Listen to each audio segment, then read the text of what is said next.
1988, the same year where movies like Die Hard, Who Framed Roger Rabbit, and Big were box office smash hits. Who's the Boss was popular on TV for reasons. Never know how much I care. This is so embarrassing. And some assholes decide to blow up a plane over Lockerbie, Scotland because they're dicks. But man, was the music fantastic. Unbelievable albums came out that year, and tonight, me and my friend Jay create a 1988 mixtape right here in the Hairband Basement.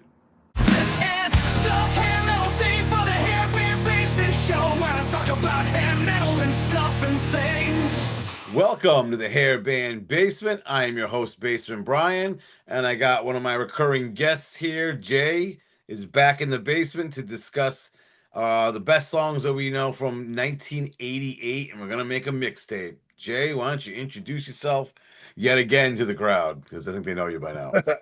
Oh, I'm glad to be back. Come find me on basically any social media platform. I'm on Facebook, I'm on X, I'm on Instagram. I'm here a lot. I'm in the opposite corner from where Jason's rubbing one out to his Samantha Fox posters. Oh, He's kind of under the stairs over there. I'm in the other.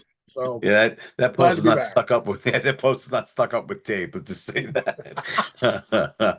Yeah, you can find me at HB Basement on X, formerly known as Twitter, and I got my Station Head show every Friday. We'll download the app every Friday, check out rare and deep tracks from hair metal.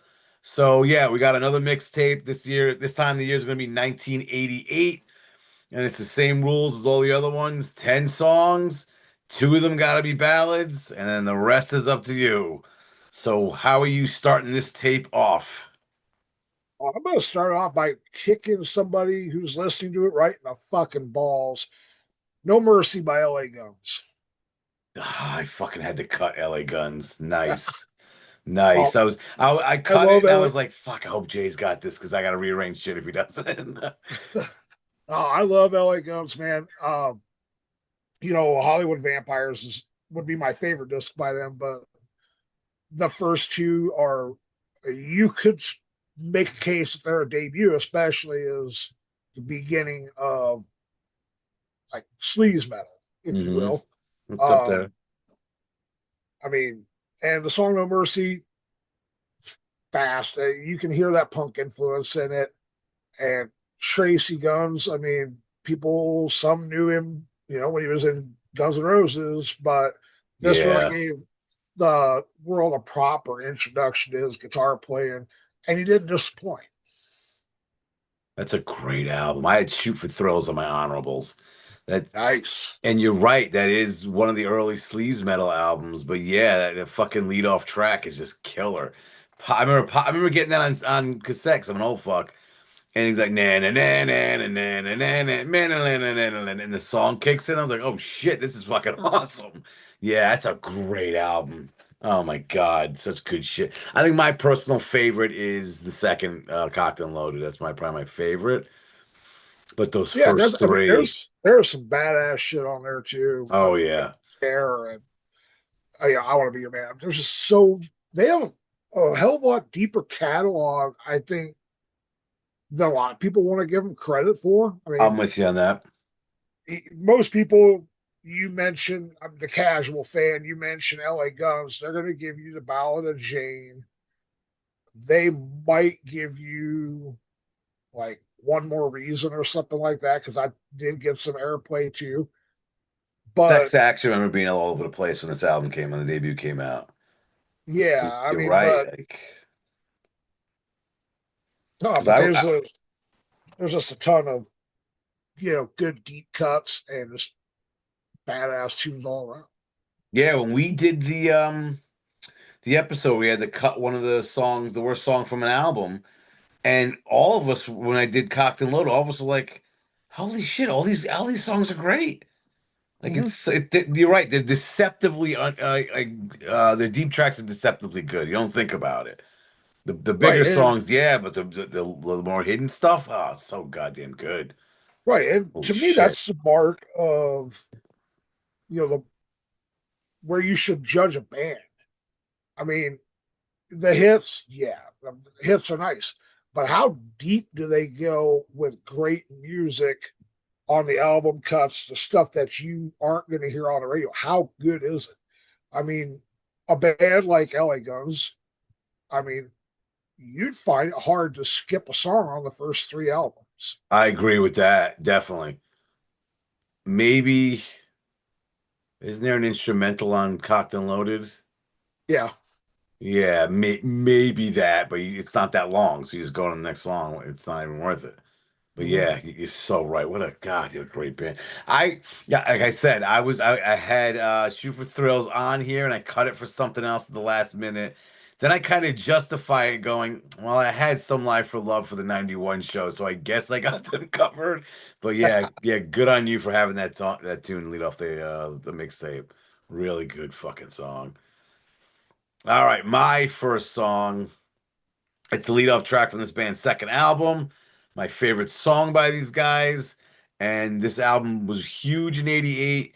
I'm going with the lead off song from Long Cold Winter by Cinderella.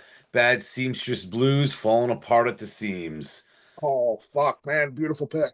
Oh, it's a great song. I was going to have Gypsy Road, and then I switched it because this song is just a great way to lead off an album. It's just so goddamn good. I remember Gypsy Road came out in the summer of '88. And I remember I told this story. I got the album and I had to borrow $10 from my friend Ed, who was also a Cinderella fan. I was like, why do you need this money? I go, like, Cinderella's new album came out. He's like, fuck, I gotta get that too. Popped this thing in the car when we left the music store, and it was like, God, because first it starts a little bluesy. You're like, where are they going with this? And then when Kiefer goes, "Let's go, boys," and it kicks into the second half of that song, oh, it's so goddamn good. So Yeah, good. I think the first Cinderella tune I heard was don't know what you got till it's gone. And Yeah. then I buy the album and it starts with that slide guitar. And Mm-hmm. I have a weak spot for guys that do anything slide wise in this genre because it's rarer than one would probably even consider. Yeah. And but I mean the whole fucking album is great. It's one of those, perfect tens, if you will. I don't like the title track. Really? It's too bluesy. It's too bluesy. But all the other songs, yeah, fucking great. This is where they had the perfect mix of with a little bit of blues and sticking with the metal side of themselves. And I thought it worked out really. The next Heartbreak Station, they went too bluesy. It was like, what'd you guys do? Yeah, I'm not a Um, fan of that album. yeah. There's a couple of tunes I like, but other than that, it's no Long Cold Winter. Not even fucking close. Oh, not a Not chance. even close. All right, so I got a list from a friend of ours that's on social media, always talking to us about music. He's always tuning into my station head show. He sent me his list for his mixtape for 1988. J629 started off his album with Cold Blood by Kix. Can't really go wrong there. Great choice. You can't, and I might as well just lead into mine because that was my second song. Cold Blood is a fucking great tune. One of the goddamn iconic songs from the fucking genre. And that opening guitar, oh, so goddamn good.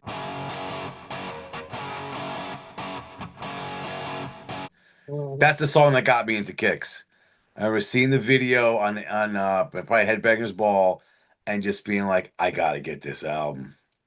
Yeah, it was the same album that got me into him. Not that song exactly, but uh, um, the song that did. However, it's coming up here in a little while, so I'll Right? get to that at that point. But yeah, Cool Blood's a great fucking song. That's a fantastic tune. And then younger me would go out and buy all the other albums before it. So there was like three other albums. And of course, I had to pick those up. But I always thought that Kicks had their sweet spot from Midnight Dynamite, Blow My Fuse, and Hot Wire, where they had that. The earlier stuff didn't sound like the Kicks. They're like their debut, and especially Cool Kids did not sound like Kicks. Right, from I agree '88. It with was you even on there. close. Yeah. Those three albums, they really did. They hit their stride. And Yeah. then obviously the bottom falls out of the industry.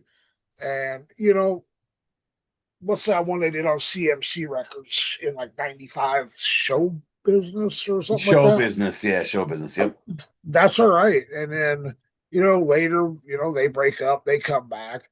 It's like Rock Your Face Off, I think is the name of the one they put out. Which Some wasn't indie bad. record. That's not a bad album. It's got some real good stuff on it, Yeah. which, without Donnie Purdell writing the songs, you could say it's a bit of a surprise, but shows how good the rest of the band really was. Yeah, I totally agree with that. All right, your third track on your mixtape. Oh, well, my second track would Oh, be... wait, sorry. Wait, yeah, your second. Sorry, guys. I skipped it because I had Cold Blood too. Yep. All right. My second track, it continues the high octane feel a little bit. 12 O'Clock High by Ode. Oh, okay. I wasn't expecting any Odin. I haven't listened to them in God knows how long. Dude, I love Odin. I found them through Decline of Western Civilization Part 2, the Metal Years. They're going to be very, very big in the rock and roll world. Besides, a singer's a foxy guy. Yeah. And, that movie was hilarious, but I really love Jeff Duncan's guitar playing. Okay. I think he's an insanely good player. First with Odin, then now in Armored Saint. He doesn't really get mentioned much, doesn't really get any credit. Yeah. His brother Sean is a fucking beast behind the drum kit, as he's proven right now in LA Guns yet again. So great band, great song. One of many that they have. I like Little Gypsy could have easily made this list also. Yeah, that's a good one. Yeah. Wasn't 12 O'Clock High in the movie? Yeah, it's okay. in that movie. Yeah, that whole movie, that whole thing. Everyone keeps saying, "Oh, that led to the end of hair metal." I'm like, I don't think so. Nah, there's still a few more years left in the genre. Oh yeah, there was still plenty to go. Yeah, but it's But just, it kind of brought that lifestyle to light a little bit more, especially the Chris Holmes scene. Which take that for what you want. Was that vodka? Was that water? Was it staged? Was it legit? I mean, who the fuck knows, right? Being who I am is just like, here what? Yeah, but I mean, that's a weird thing to stage, But it's But like, I've seen weirder. yeah, okay, fair enough. But it was almost like, I think everyone kind of knew that was what the lifestyle was like, but no one just put it out there. Yeah, it's a rock star lifestyle. Who doesn't know that you make a shit ton of money, sit in a pool and drink vodka and pour it all over yourself as you're just floating around in a goddamn floatable chair with your leather pants on? Why not? Well, and having your mom be your fucking bartender or Yeah, that's right. That's or whatever, right? Mom, have a drink.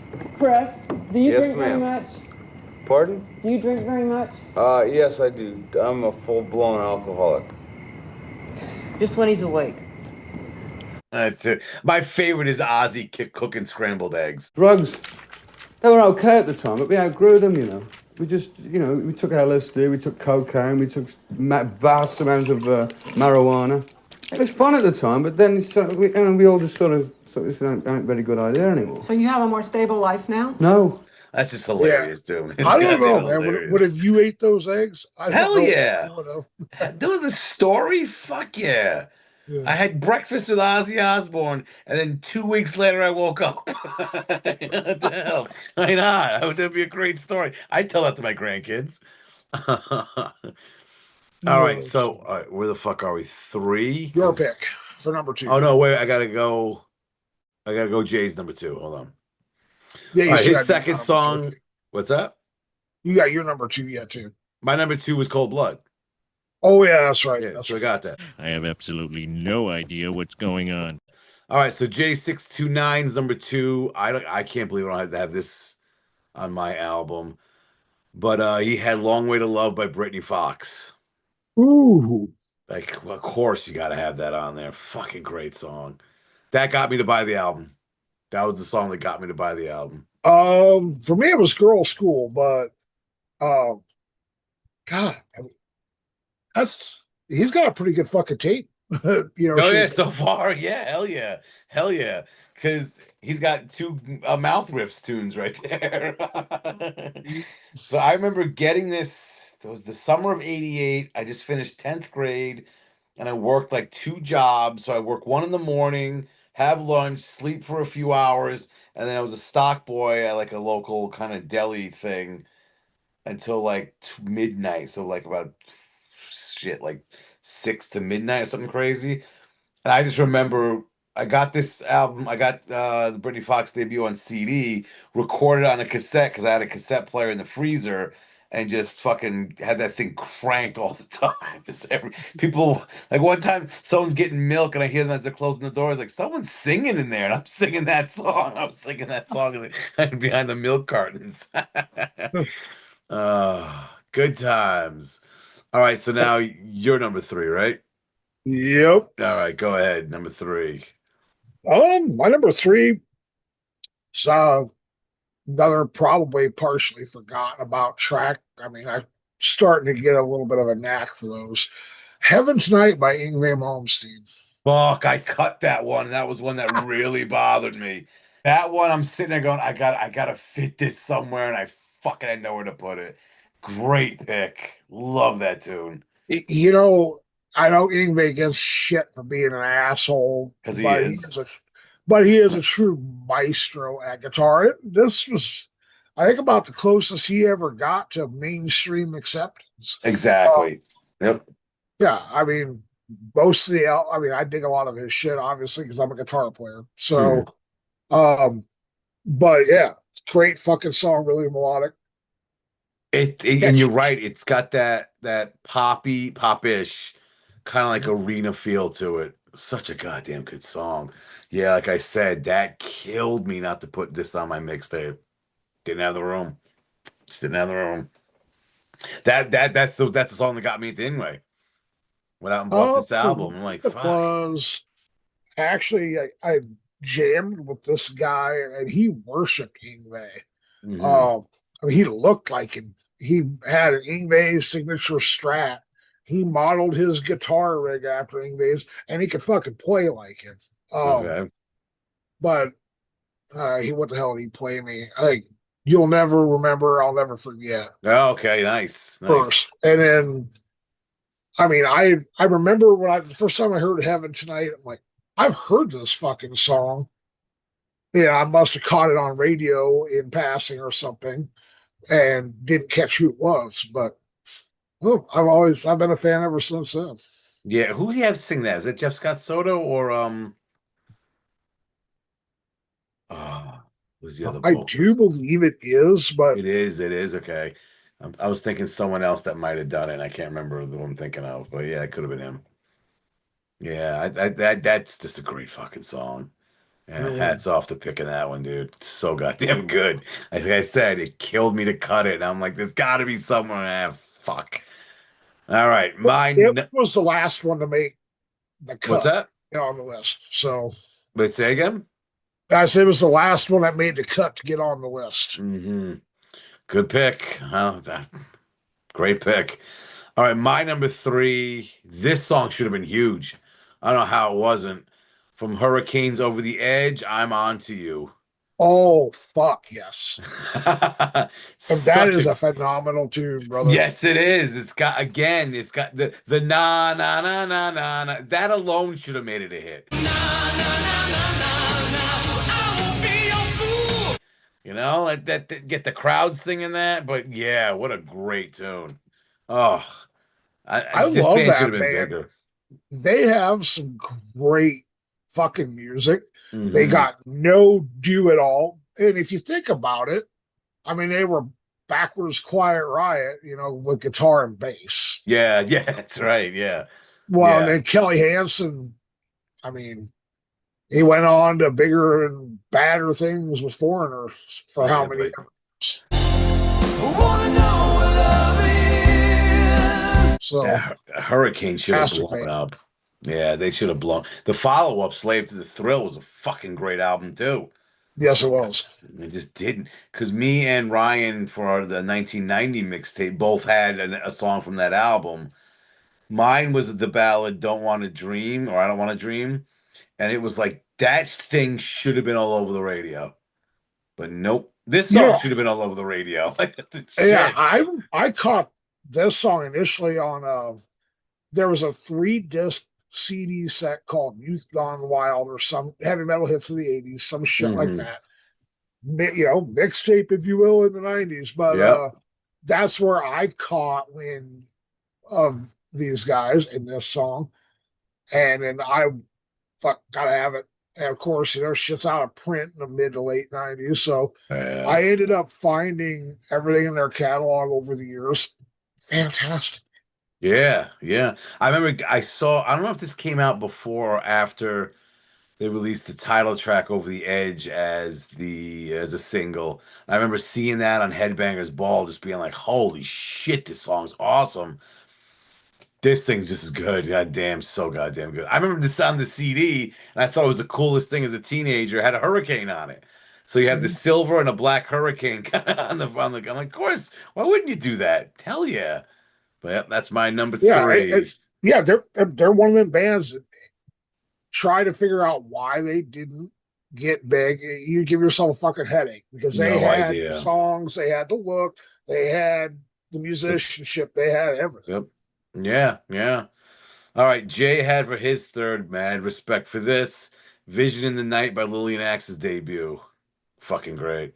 Great. I have another, of course, I have a song by them on my mixtapes, so we'll come back to The them. fact that I knew you would have something off that album is why they didn't make my list. Yeah, I okay. figured I'd give you that moment of glory, but man, I love Lillian X. I think every year they had yeah, so it was obviously I'm gonna have them on mine this year. For 89, I had them on there, and 92 I had them on there. So hell yeah. Hell yeah. All right, so your number four. So I'm going to check in for the first time with a ballad. Um, is this band hair metal per se? No. Are they at that point lumped in with those bands? Absolutely. Cheap Trick, The Flame. Oh, okay. Yeah, they kind of were. Um, you everything is that you can say about Cheap Trick has been said over the years. They're legendary. Um, they kind of lost their way in the early 80s a little Yeah, bit, yeah. but they've always been lurking right under the radar. They influenced a lot of fucking bands. And this song, I don't believe that they wrote it themselves. And I know for many years they didn't even play it live for whatever reason. I forgot But who wrote it. it is a great fucking song. It really is. And I'll say this. You're right. There are that they're an under the radar band. Like they never really got huge as your bigger 70s bands, like Zeppelin and fucking Black Sabbath and Van Halen, but they Right. always put out good stuff. Yeah, They and they, kept putting out they quality. they even in recent years they've put out some good stuff. I mean, does it garner much attention except from diehards? No, Yeah. but it's worth it to check it out, and you might be surprised what you find that you like. Yeah, man, I'll listen to some Cheap Trip tomorrow. Oh shit. But you saying they're not hair metal, that's the kind of song, like you said, in the 90s, you had your compilation CD. It's always like fucking, I don't know, hair something or fucking metal edge, whatever, or fucking tattoo hits or some bullshit fucking stupid thing with the Right. genre. And you would always have the Flame I could see easily being on that. They would Yeah, constantly that or like something by Bad English or Zebra always ended up on those things. I don't know how, but right. for some reason, Zebras, Tell Me What You Want was always on those fucking things. Well, Night Ranger too, and Night Ranger Yeah, is not exactly a hair band. So yeah. Well, they I just threw it love all Night together. Ranger, but no, they're not a hair metal act. Yeah, they always got thrown in there. All right, so my next one is my first ballad. I kind of put on like this song is probably the biggest song by this band. Thing was huge.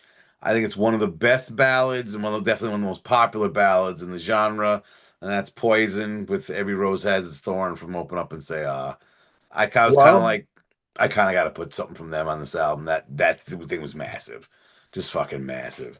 right. I mean, I do believe that was their only number one hit. Yeah, Uh, it really, I mean, it really is a great song. I mean, it's overplayed. of course, yeah. Obviously, I mean, I'm not going to seek out listening to it, but I won't skip it if it comes on. Um, I love Poison. I always have. I think they're an incredible band. I think Brett Michaels needs to pull his head out of his ass and get on stage with Ricky, Cece, and Bobby playing Poison songs instead of his own band. Yeah, whatever that is, it's just I don't know what's going on. What he's doing. I think I said this. I saw him solo at a golf tournament. He fucking played a show there, and it was just like, "Where's the rest of the band? Get the band together. What are you doing? Why are you doing this?" Right. I Well, mean, I could say the same argument for him as I could for Vince Neil, where Vince plays, predominantly Motley stuff aside from maybe one song now. yeah, yeah. Keep that shit from Motley and Poison. Play your solo stuff. I It's mean, not that good. That's another well, problem. in Vince's case, I am a pretty big fan of what he all released solo. No, no, not him. I'm talking about Brett Michaels. A Yeah, lot of yeah, his stuff. I know, but I'm just making a point. And Brett, there is some stuff that I do enjoy that he did solo. So me too. I'll say that there are some songs, yeah, I do like, but overall, it's not on the same level as Poison. No, Not even I mean close. it wouldn't get the draw that Poison does for sure. No, like I said, he played at a fucking golf tournament. There you go. And I saw them. All right, so the next one, oh, it happens to be from Poison, but J629 had Fallen Angel as his fourth song. Nice. Yeah, another good one. Another good one. The video, I was like, this is corny. At the end, when she finds out that sleazy piece of shit is hanging out with other women, like, come on, you know this? What are you doing? And so, oh, she kicks him in the balls. You showed him. Right. And the video was just like, whatever. But I guess that's Poison's take on how shitty the underbelly of LA could really be. Well, yeah, I mean, most of their videos are fucking cheesy. Well, are we gonna dance or are we gonna play? But the song itself, I love that song. That's I not a think bad it's a song, yeah. Yeah, I think it's a fucking great guitar riff. I mean, it's just a simple, straight ahead rocker, and it's fucking awesome. Was was that like the second to last single from that album? Oh, geez. Um, I think you're right because I mean, it wasn't one of the first ones. I do know that because The first one was Nothing But a Good Time. yeah, and Which then how I don't have that on my Rose. album. Now they said it out loud. How I don't have that on my album is beyond me. That's the quintessential fucking hair metal song. I don't have it on my goddamn mixtape. Well, Holy shit. I got some Poison on my honorables, but yeah, nothing made the top 10. Yeah, but that Just again, so much other really, really, really good shit. that's part of the problem with this. You got only 10, and there's so much stuff out there. You got to cut some stuff. You just got to do it. All right, your last track is side A. What are you closing the side out with? I'm gonna go with another band who now you could make the case of them being hair metal adjacent at that point. Not so much. Queensryche, Eyes of a Stranger. Oh, I love that goddamn album. I could not listen to individual songs by themselves off of it. That would drive me nuts. Well, it is a concept album, so That's the thing. But that's a great tune. Oh my God. Talk about a fantastic way to close out an album. oh shit. Oh I my mean, God. there is there is so much great shit in their catalog from Empire and back. It's just insane. Yeah. But that's the Great, main reason. Sorry. no, great musicianship also, and live they, I never saw them live with Jeff Tate, but I have with Todd the Tour, and they fucking kill it. I mean, Yeah, they're awesome. because I saw them. Was it 91 when they had the tour that they played the entirety of Operation Mindcrime? Oh The fuck! the best concert I ever fucking went to. It was unbelievable, mind-blowing shit. I mean, the first half was like them just playing, various stuff from all the, Empire all the way back, except for Mindcrime. Then they played that, had, the screens were part of the show. They had a woman singing as Mary, and the whole thing was just fucking unbelievable. Oh my Fuck, God, what a show. I'm But yeah, jealous as shit, man. That would oh, have it was been so awesome. unreal. And for me, the only reason why I don't have anything from this album on my mixtape, like I said, I can't listen to one song off the album and be like, all right, I'm gonna listen to something else. If I ever listen to that album, I'm going from start to finish because it's like you said, the concept album is like a movie. You don't just watch parts, let's watch the whole fucking thing. But if I do happen to hear a song out of context of the story, I know exactly what's going on in the story. I know exactly what's happening with the characters. It's just like, oh yeah, this is where Mary gets killed. I know exactly what's going on here. Spoiler alert, folks. Mary dies. But yeah, great fucking song. Yeah, I want to say I listened to it a few months ago, and that's the way the song wraps up that entire album and storyline is just like, oh my God, it's so goddamn good. Yeah, great. It's a good pick. I think it's a great pick. All right, my fifth, obviously, it's gonna be from Lillian Axe. Told you I had him somewhere. Misery Loves Company. Good choice. Fucking great song. Goddamn great song. They even start their show off on the live album with that one. So good. And that opening riff. Oh, tasty. So tasty. I've said it a million times before how these guys are not a household name is beyond me. MCA fucked them. But I also saw, oh shit, I forget where I saw the comments. Might have been when I was on Guru's show about singles that shouldn't have been singles, or maybe maybe when I did 80, no, no, 92. So people like, oh, the reason why Lillian Axe didn't make it big is because they're boring and bland. Go eat They're butt, a great, they're a fuckface. great fucking band. I know. They I would totally are. say Cult Curse MCA Records. They didn't do Yeah. anybody that was on that fucking label any favors. No. There's a lot of really good bands that they signed and didn't do shit for. Exactly. That's just unreal. Absolutely unreal. I mean, you take Lillian Axe and you put them on Atlantic or Elektra, and they would have been way further ahead. Yeah, I remember that a few months, I mean, about a year ago, some of the guys from Trickster were on the Eddie Trunk show, and they were like, "Yeah, when the debut came out, everyone's saying that they love this thing, they're requesting it, and they went to like a mall and walked in a couple of music shops. They didn't have enough copies for everybody. MCA didn't Yeah. make enough. Like, how do you fuck that up? How do you you just don't give a shit enough where you're not going to meet the demand and be like, this is fine. I don't know. Yeah, everybody on that label got the fucking raw deal. Yeah, yep. All right, J629 closed out his side A with a ballad from Winger, Without the Night. That's a good Ooh, one. nice choice. That's a good one. I like that better than Headed for a Heartbreak. I Me think it's a too. way better song. Yeah, all right, good choice there, Jay. All right, flipping the tape over. Side B, what are you leading off with?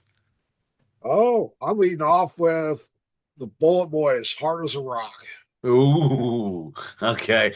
That's a great tune. That's a great opener to an album. It just Yeah, hits you right in the face. Doesn't fuck around. It's wham. Oh, so good.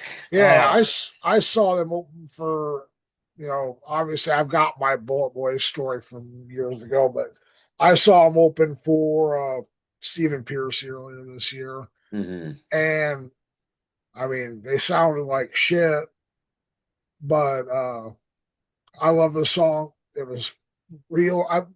The first or second song of their set. And I just kind of quit paying attention after that because it was so painful on the ears with all that slapback they had on Torian's voice. But Yeah. anyway, that's for another day. Hard as a Rock's a badass tune. And yeah, there's a lot of good stuff on their debut album. That debut was fantastic. That's a fantastic album. Well, for me, flip the tape over, hit play, and you get smacked in the face with 4 words. Smooth up in you. That's mine from Bullet Boys. Fucking goddamn great song. I still will raise the volume on that thing. Oh my god. Like you said, the whole album is just fantastic. And Yeah, not a I mean, goddamn ballad like fuck it, we're gonna rock your balls off. Here you go. And that song, I remember again seeing it on MTV, and when he belts out that was the 4 words, and the song kicks in, I was like, I need this in my life. I need this I fucking song. remember when I heard that song, I'm like, fuck, it's Van Halen light. I mean, Yeah. it vocally, he had that Diamond Dave sort of a Mm-hmm. sound, mixed way up. I mean, he had that tone. That was, yeah, nobody could match Eddie's tone, but his wasn't really that far off at that point. Yeah. I remember getting this on CD along with Badlands' debut on cassette, 'cause I'm an old fuck. And still remember local record store in my town, and the guy was talking up Bullet Boys, saying McSweet is in it. He's from King Cobra. Never said anything about Badlands. And looking back, I'm like, that fucker probably didn't even hear it yet. He probably didn't give it a listen yet. That's what it was. Unless you pop that fucker right. If I went in a couple of days later, maybe that's all he would have talked about. But yeah, I still remember getting both of those on the same day. And yeah, I will every song I will raise the volume on that Bullet Boys debut. Well, for the clean sweep, J629 for his first track off side B is Hell on My Heels from the same exact album by Bullet Boys. Oh, Jesus Christ. yeah, We it's couldn't have hilarious. planned this shit if we I tried. know, it's hilarious. That's hilarious. Because when you said that, when you said would you have Hard as a Rock, I'm like, well, I know I got Smooth Up in you, and I knew he had like this would be again, we didn't plan this shit, folks. What else can we say about the album? It's fucking fantastic. It's just so goddamn good. They never made anything like that again, though. No. I mean, I like Freak Show, I do too. I was gonna say, Freak Show gets and shit for some reason. I still like it. yeah, it didn't resonate with people anything like their debut did. I mean, the No, closest you got to a hit off Freak Show was Hang On St. Christopher. when I was doing their own song, yeah. Yeah. But they what was the follow up? Zaza. Yep. I was like, this is not as good as the first two. I No, kind of I kind of came around to some of the songs more recently, but it's not on the same level. But then in the early 2000s, I can't remember the name of the song. I don't know what album it's off of the top of my head. And I've been trying to find it ever since I heard them on Eddie Trunk. And he played this song, and he flat out said to them, "This thing could be a hit," because it was like a popular rock sound to it for the early 2000s. And he said, "This would be a hit if you guys changed your name. You got that label as the Bullet Boys. No one's gonna even give you the time of day." And they were like, "We're not gonna change our fucking name. That's where we are." And they went anywhere, but I can't remember the name of the song or how. If I heard it, I'd be like, "Yeah, that's it." But other than that, if anyone in the comments can tell me what song that is, I've been looking for it for goddamn almost 20 years now. I can't remember what it was. But yeah, they I could have made a comeback I with want to these. say they had an album named like 10cc Millionaire or Billionaire or some bullshit I like that. don't know. You know when it Uh, came out? sometime after 2000, but I don't remember. It wasn't in the last 10 years. No, I think this song came out maybe I want to say in the late aughts. I That's could be wrong. possible. I could be wrong though. I have no idea. I still remember Eddie Trunk being like, "You guys change your name, this thing would be huge." I mean, there could be a case made for a lot of bands if they had changed their name with what they put out, it would have hit. Or you could have went the route like Joe from Bang Tango, where he does Beautiful Creatures, which was a lot of the, people that were players back then. Yeah. Or Marvelous 3 with Butch Walker and the Yep. South Guys. Yeah, that's kind of what he was going with. He was saying to them, it's like your name's got a label on it. It's a reputation for being hair metal. If you changed it, this thing could be. They're like, nah, we're not doing that. Why? It's stupid. Well, there you are. All right, so your number 7 track, second song of side B. Well, I got a fondness for blonde-haired female musicians, so I'm gonna go Who with does? Vixen. Love Made Oh, Me. I love that song. which Um, one? Love Made Me. Oh, okay. Is that the one I had? Having my honorables. No, I had One Night Alone. That's a great tune too. But yeah, Love Maybe is a Yeah. great tune. People think Vixen, they think Edge of Broken Heart, which that doesn't make me think of Vixen. It makes me think of Richard Marx because he wrote the fucking Wrote it. song. You wrote it. Yeah, yeah. Um, Vixen had a lot of really good fucking rockin' tunes. This just happens to be one of them. They Um, got they got a lot of shit for not writing their own songs. yeah, And, well, Janet Gardner and Cher Ross, as she is now, they wrote. I'm not sure if this is one of them or not. I'd have to look it up. But they, wrote a decent amount by themselves, and I guess that was a point of friction later on yeah. as to why they ended up splitting up because they were kind of team A or whatever, and Roxy and Jan were team B. So I guess they just didn't see eye to eye on how they were going to run things. But yep, I mean, they could write. It's just they did have a lot of outside writer help. That was one of the issues they had with the first album where people kind of felt like, oh, they're not really that talented. They just put together, but a corporate band that was the record label just got together. But on Rev It Up, they did more. They did a lot more of the writing. They were like, "No, we're not Right. dealing with this Well, shit. yeah, We're and gonna they write these were really, songs." really good musicians. I Yeah, mean, you remember Roxy Petrucci was before Greg Bissonette got it. She was in the running to be in David Lee Roth's solo band. yes, yep, yep. So, and if it wouldn't have been for Greg coming along, from what I understand, the gig was hers. So, Hmm.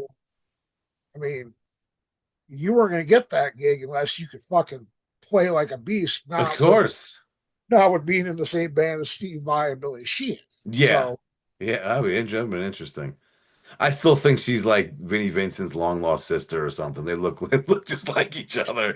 It's so close. It's I crazy. mean, I hate to say this, man, but Vinny looks more like a chick than Roxy. Yeah. Roxy's an Okay. attractive woman. Do not get me wrong. Vinny definitely looks more like a chick. Okay. All right. They all were gorgeous though. All of Yeah. them. Janet Gardner, oh my God. I mean, Oh, I know, she's a dental hygienist or whatever. I mean, yeah. I wouldn't mind having a cavity and going to the dentist office where she works just If because. if she worked near me, I would eat candy bars 5 times a day for every meal. Just to rot. My teeth would look like a graveyard. I come in every other week. Fuck yeah. I mean, that's a pretty legit idea. I mean, There you go. Just eating M&Ms in a bowl fucking every morning for breakfast. Wash it down with soda. Oh. All right, my next song is my other ballad. Speaking of Vinnie Vincent, it's That Time of Year from Vinnie Vincent Invasion from All Systems Go. And a lot of people say they like the first album better. I like this one more because he kind of toned it down. It's like, yo, Vinny, just fucking chill out with the fucking over the top guitar playing and shit. And I think Mark Slaughter had a great voice. So yeah, I think this is I like this one more. But this thing, another one that could have been bigger. But the band we all know split up after Vinny being a dick. Everyone got sick of his shit, and Mark and Dana went on to make Slaughter and make a right. fuckload of money. Yeah, I mean, I agree with you. I'm also a bigger fan of this than the debut because of Mark Slaughter's voice, Hmm. and there isn't as much of the over the top, useless bullshit out of Vinny's guitar. Good way of putting it.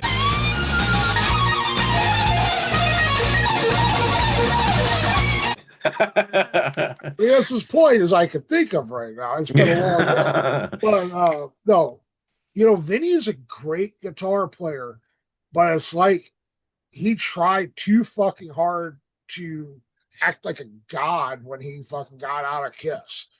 I heard part of the rumor was Gene told him tone it down with all the notes, play less notes. And on that debut by Vinnie Vincent Invasion, he said, "Fuck it, I'm going all out and suck a dick, Gene."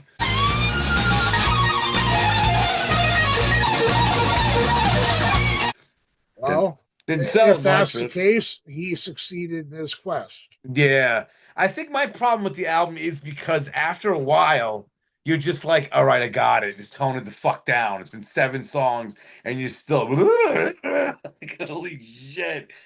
Though the lead off track "Boys Are Gonna Rock," it's just a great way of being like, "Fuck it, I'm going all in with this fucking thing." Especially the guitar solo at the end of the song. Yes, I was gonna say in the video where they just got, smashing their instruments and there's a guy on fire for some reason. It's just total chaos and shit. Great. I think that's great. 9 songs later, you're like, "Oh, okay, we're still doing this." Like, just come on, what are you doing? To me, they fall in the same category as Nitro, where Yeah. I mean, a little is good, but after a while, it's too fucking redundant. I mean, Okay. I liked it, and I like the Nitro fucking debut. Yeah, Fucking so Rage do is a I. great album. But yeah, I remember being on Crash Course Metal Show with Trevor, and we talked. I think it might have been a Foursquare we did, and this album came up. And he said he loved it because of that. He's like, "This is great. I don't like the fact they toned it down for the second one. I'm the total opposite." I was just like, "Nah, I like a little toned down, Vinny. Chill out, Vin. Come on. You're gonna hurt yourself, bro." All right, let's see what Jay had for his 7th. And I'm going to talk about this out. But he had Tokyo by Dirty Looks. I swear, he sent me this, and I said to him that album came out in 87. I could have sworn that came out in 87 and Turn of the Screw was 88. And I even had one of those the Turn of the Screw songs on as my honorable. He was like, "No, it's from 88," and showed me a picture of the CD with the date on it. I go, "All right, can't argue with that. Can't argue with that." Give him the win. Yeah. All right, cool. All right, your 8th tune. I am going to go with my second ballad.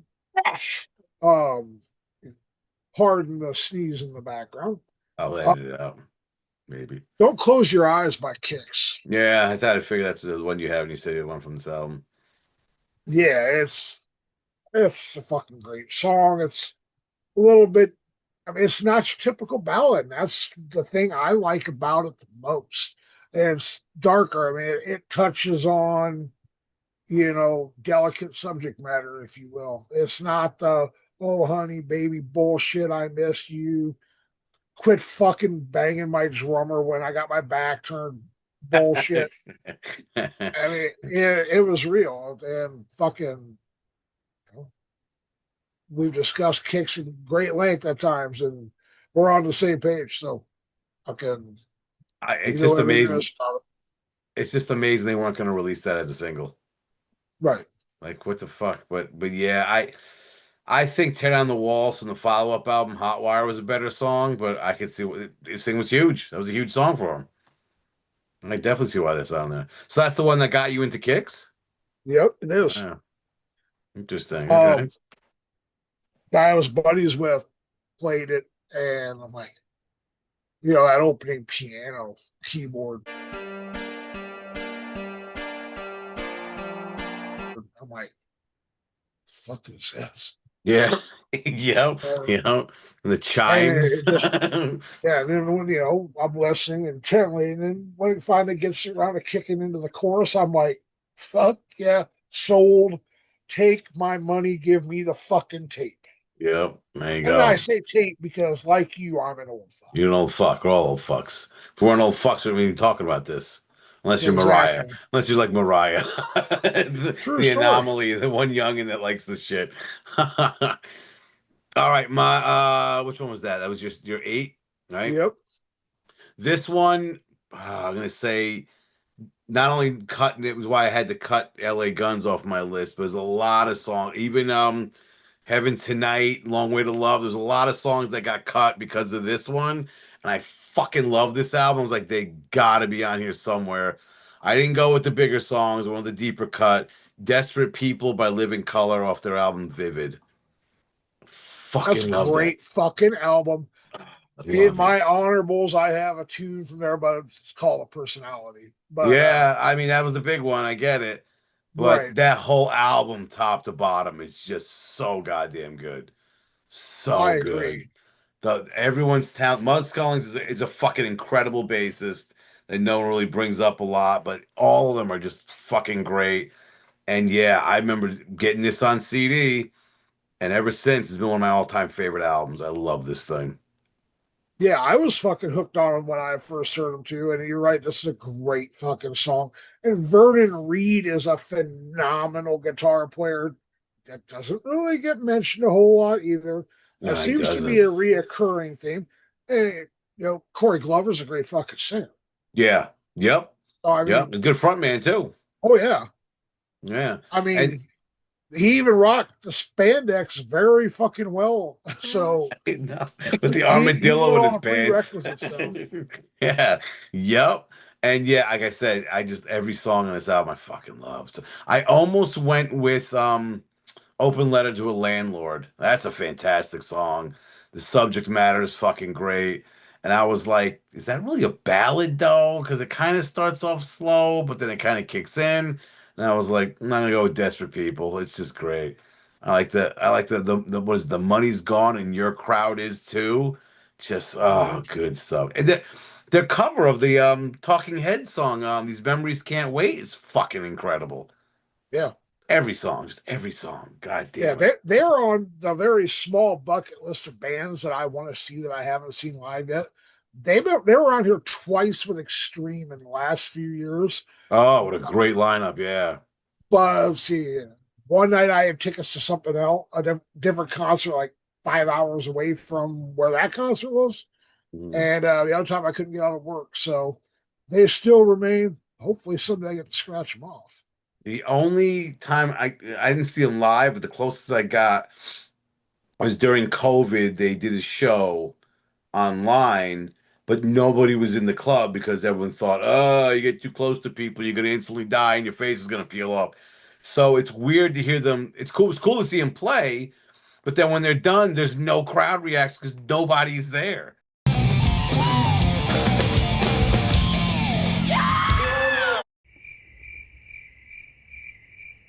I remember Striper did the same shit. Yeah, yep, they did. Yep, yep. It's weird. What a fucking, how stupid.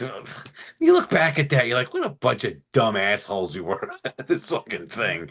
Like, holy shit. Oh, all right. J629, his next song was a ballad. We talked about it briefly. Don't Know What You Got Till It's Gone by Cinderella. That's a great tune.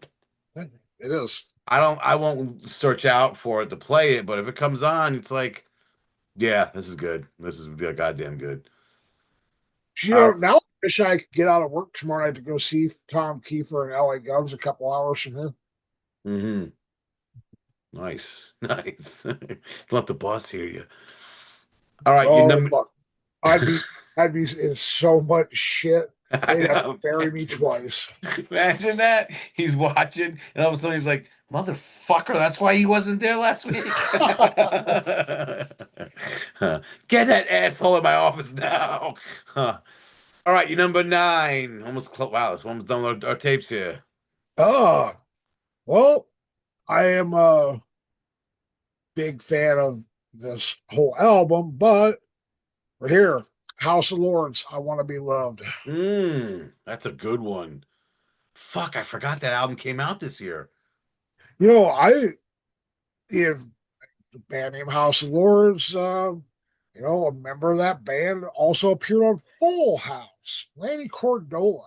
Oh, that's right. Remember, That's he was right. in John Stamos's band, Jesse and the Rippers, on that show. Yes. Jesse and the Rippers!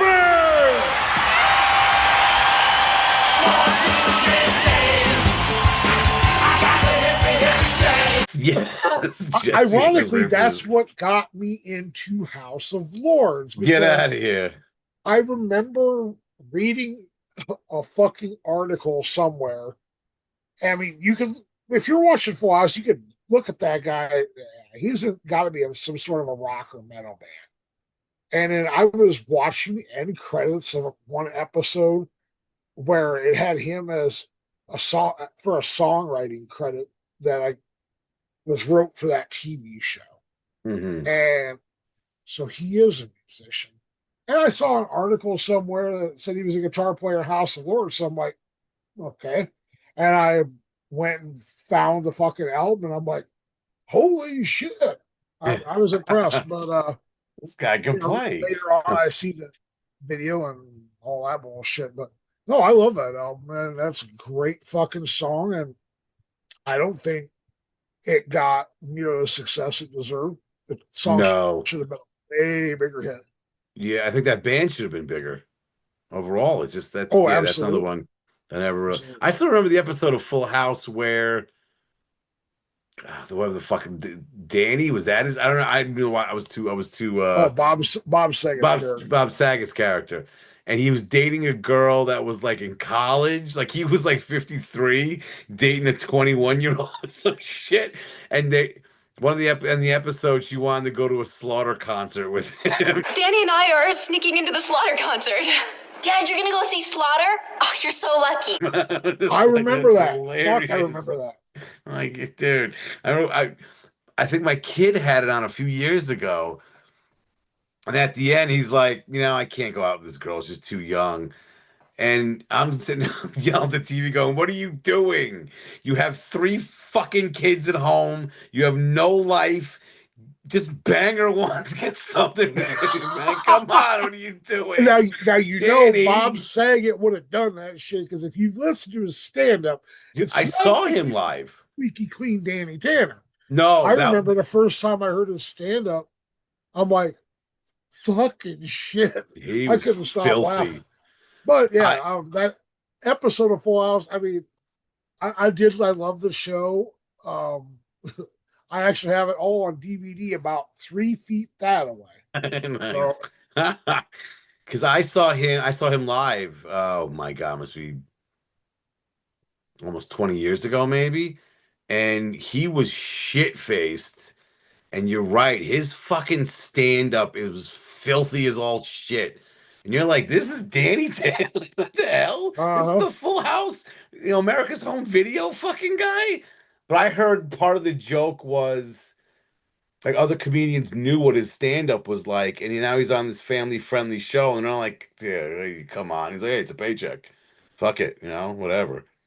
So, God bless to him. All right, my number 9. I mean, this band is like quintessential hair metal. Every compilation will have them somewhere. I didn't go with one of the hits because one of the hits, the song, the words itself a little, but it's off of Winger's debut, and I went with "Hanging On." Ooh, fucking song. My favorite song off the album, easily. But yeah, that, and I think "State of Emergency's got a great opener too. But I like the one.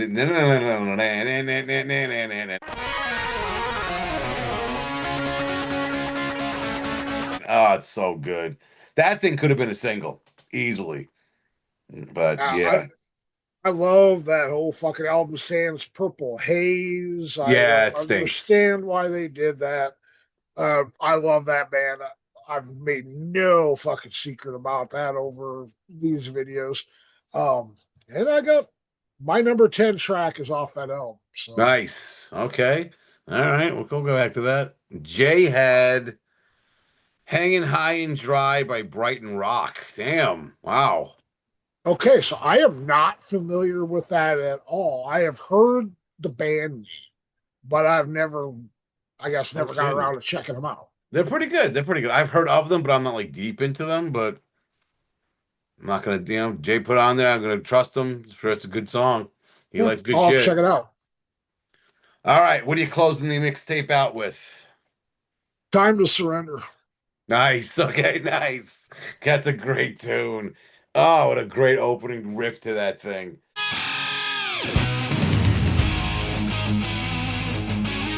So Red Beach ballsy. is, I mean, the musicianship in that band is just, it really is, in my opinion, second to none. Um, Yeah. and Red Beach is just, fuck, he's such an incredible guitar player. And they wrote so many great songs between him and Kip and Paul Taylor. Mm-hmm. And Rod's a phenomenal drummer.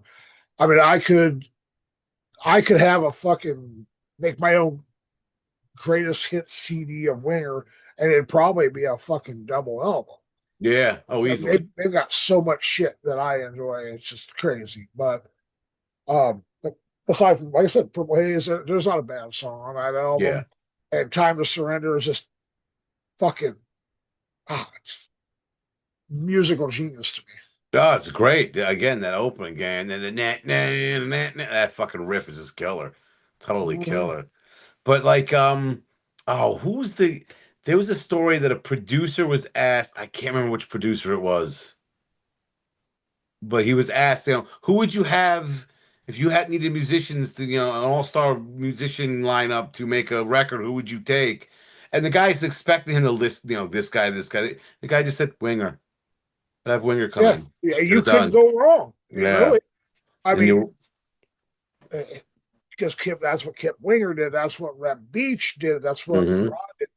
I think they all were at various points session musicians. Yeah. Yep. Yep. All right. I'm closing my album out with one of the bigger name bands on my list. It's from Rats, Reach for the Sky. No, I didn't go with Way Cool Jr.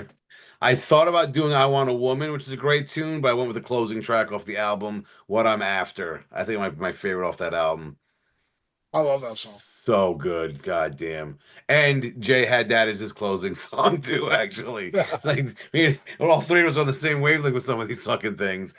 But yeah, that album's the one that got Way Cool Jr. was the song that got me into Rat. That was the first album I got by them. So I kind of got a special place in my heart for that album. Like other bands, get that one album and then go back buy the back catalog, and I'm like, holy shit, this band's fucking great. So 1988, yeah, I mean, young me discovering Rat. I've done the same thing with countless bands, Mm-hmm.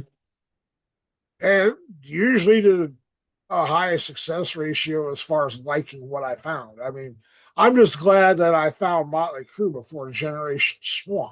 Imagine that. Generation Uh, Swine comes out. It's the first time you heard of them. Like, fuck this band. yeah, I will say this. I saw them on that tour, and surprisingly, it was far better live than it would sound like on the CD. That's not Okay. saying much, but it's saying something. Yeah. All right. All right. All right. What honorables you got? Oh, I've got some. Well, I'll try to rattle them off fairly quick. Yeah, that's what I do. A Long Way to Love by Brittany Fox. Lay Your Hands on Me by Bon Jovi. Mm-hmm. Passion Rules the Game by the Scorpions. Oh, okay. No Easy Way Out by Rox Gang. Set the World on Fire by Racer X. Hmm. I love Paul Gilbert, man. Yeah, it's a great guitar player. Yeah, Fallen Angel by Poison. Proud to Be Loud by Pantera. Okay. Yeah, Call to Personality I mentioned before. Get It On by Kingdom Come. Waiting for the Big One by Femme Fatale. Mm-hmm. Okay. Fire and Ice by Cinderella, and I Want a Woman by Rat. Nice. Fire and Ice is a great fucking song. Fuck yes. Oh my God. All right, let me go through mine real quick because some of you said I have on mine. Long Way to Love by Brittany Fox, like you said. I almost put this down for my ballad, Nobody Knows by Lillian Axe. That thing should have been huge. Lay Your Hands on Me was the last minute cut. That's such a great goddamn song. I put that on there. Waiting for the Big One from Femme Fatale I had on there. And what was the vocalist's name? God damn it, Lewis. What's her Lorraine first? Lewis. Lorraine Lewis, she's fucking hot too. Hey, you can get her OnlyFans, man. I mean, I know it's weird. I admit I'm kind of curious as to what she puts on that some bitch, but I'm not buying a subscription. Yeah, there you go. One Night Alone by Vixen, Shoot for Thrills by LA Guns, Pushing Hard by Kingdom Come. Those first two albums are great by them. No Easy Way Out by Roxanne, like you said. Cool from the Wire by Dirty Looks. Heaven Tonight You Had in Yours by Ingwe. Falling In Out of Love by Lita Ford. And then Shoot Down the Night by Banshee was my last one. So Ooh, fuck. Forgot about Banshee, man. I love that song. I know that album's pretty good. Part of me was like, I don't know how glam or hair metal they really are. It's more of a metal album, but that song's fucking great. That's just good shit. And let me go through Jay's honorables. What I'm doing here, goddamn, reading this shit. Come on the show, Jay, for fuck's sake. All right, Scratch My Back by Rocks Gang, which is great. Blood on Blood by Bon Jovi. Sex Action by LA Guns. They are again. Back to You by China. China's a really good goddamn band. Fuck, I haven't heard of them. They're really good, yeah. And Get Wise to the Rise by Black and Blue. I forgot that came out that year. Good stuff. Good stuff. So there you have it, folks. There's the 1988 mixtape. What was your name for this fucking thing? Well, considering the subject context and some of the bands weren't exactly the pretty boys, if you will, I named my tape Try Getting Laid to This. It's hilarious. Maybe I name mine You're Gonna Get Laid to This. There you go. You probably got a better chance to at least get a Hummer listening to yours over mine. So we should go with that. Try, or just name the album You're not getting fucking laid in the back seat of a Monte Carlo listening to Queensryche. Okay, it's just not gonna happen. That is true. That is true. Unless you know some real freaky chick that I don't even want to think about that. Well, there is a nun, a former prostitute that turned nun in the album. Man, so there you go. You know, I mean, nuns need loving too. Now, I've never been that desperate to give that a shot, but I mean, I know people I could pay to try to pull that stunt off. Yeah. All right. My name, I'm going to go with the whole getting laid thing. Hair up, panties down. There you go. There you go. Oh, shit. All right. That's the end of our 1988 mixtape. Jay, totally appreciate you being on. Tell the good folks where they can find you at. Well, brother, it's always a pleasure. I love being here in the basement talking some tunes with you. Find me on Facebook, find me on X, find me on Instagram, find me back here. Make sure you're liking, subscribing, and sharing all this shit. Brian does an amazing amount of work on this stuff. And it's a pleasure for me to be here. Thank you. We don't have to kiss my ass. You already guessed. You're already a recurring guest. Kissing your ass. I don't have chapstick on, brother. You can find me on X, only known as Twitter, at HB Basement. Always talking music there. And my girlfriend just threw me fucking chapstick. There you go. That's hilarious. I never met her, but I like her already. And download the Station app and hear the Hairband Basement Radio Show every Friday night at 8:30. And if you guys got your own mixtape or stuff that we missed, or maybe you got new things we didn't think of, put it down in the comments. And like Jay said, all the usual YouTube bullshit. Like, subscribe, share, ring the bell, or go to hell. And until the next time, keep your hair high and your metal horns even higher. Take care. Danny and I are sneaking into the Slaughter concert. Dad, you're gonna go see Slaughter? Oh, you're so lucky.